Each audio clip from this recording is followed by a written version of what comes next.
don't cry. Real men don't talk about their feelings. Real men dominate women, their opponents, their competitors. Real men make big bucks. Real men take control. Real men don't give a damn. Our society is damaged by poor and confining masculinities that are placed on its men.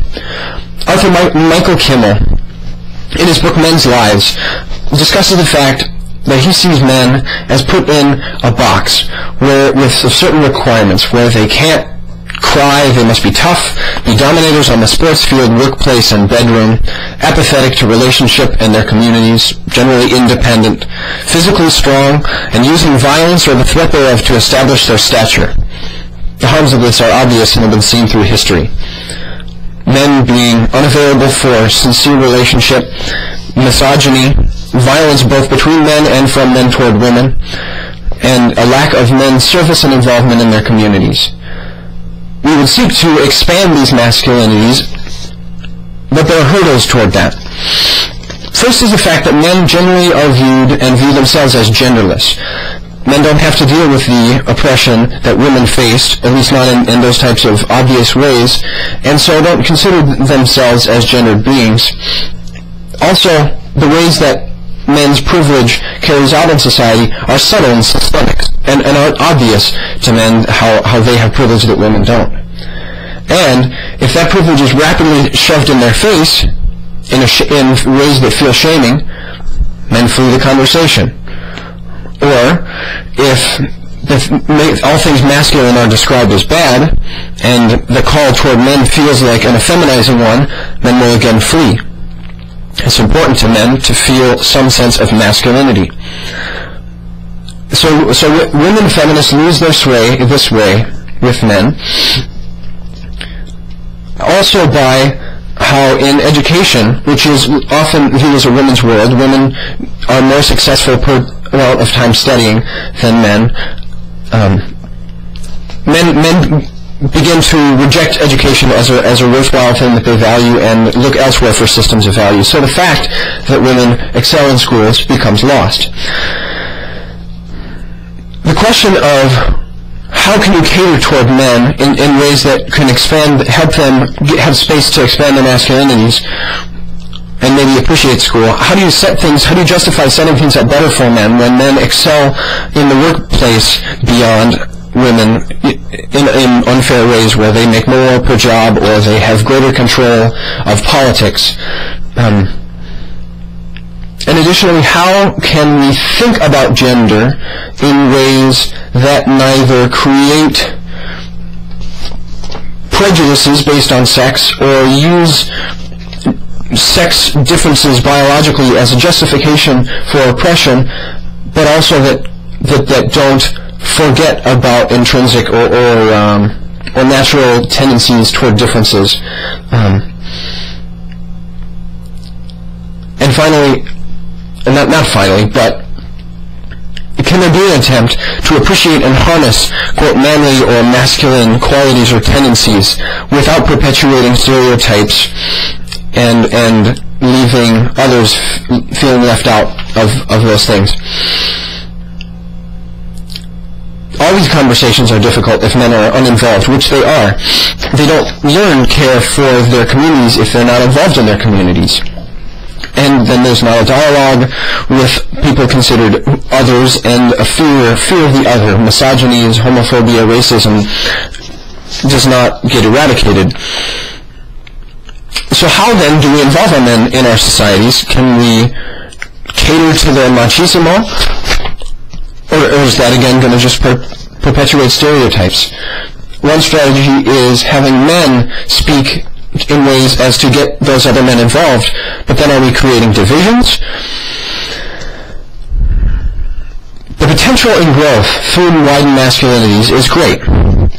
If indeed somehow our masculinities include healthy, harnessed versions of vigor, competitiveness, aggression, which were previously sort of the masculine characteristics, as well as including other community-caring, vulnerable, thoughtful characteristics that had stereotypically been left to the world of women. If we're able to do this, we have a society where men would be more respecting women as equals, if men grow to value caring and learning, which had been the women's world, then they will value the fact that women are generally tend towards caring and learning. If men do not see violence as necessary to themselves, then there will not be the same violence against women or other men. And finally, if men begin to think of themselves as gendered beings, then women are not othered by their gender. If both have gender, then we don't have this, there's the oppressed people and we're going to study them. We can each respect differences. How much for time?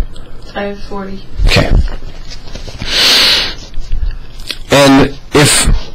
And also, if we're able to turn the ambitions and efforts of our society's men towards care for their communities, that will result in immense benefit, because men are largely an untapped resource in terms of community care. So if people say, I want to get more people involved for their communities, I'll bet you know where to look. The question is how to get that involvement going. But when we're able to develop masculinities that are better, these men in these positions with wide masculinities will be effective. Through mentorship, powerful role modeling goes within genders, and men's conferences are an excellent place where these gender consciousnesses perpetuate themselves. And also the fact that men are in the place of privilege.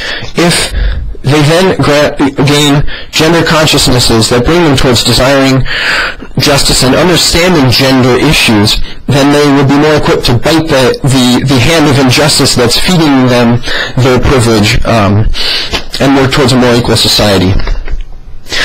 I looked at gender issues of men in both Gustavus and Southwest.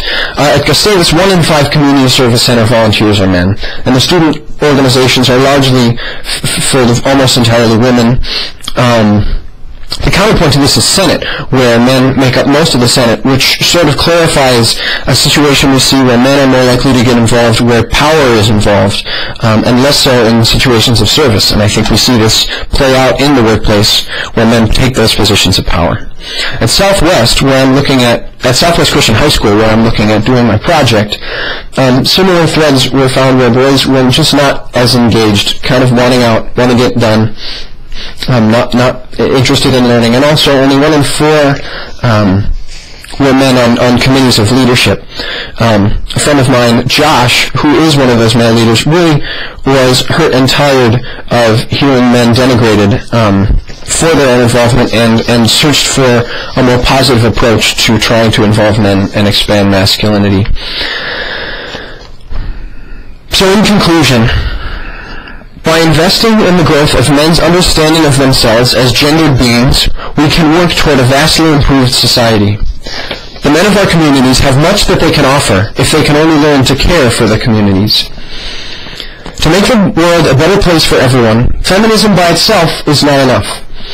Liberating women from confining femininities will be most effective when done in hand with the liberation of men from confining masculinities.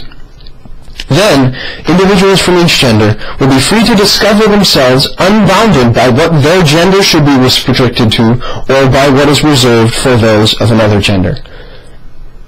Thank you for your time and your attention.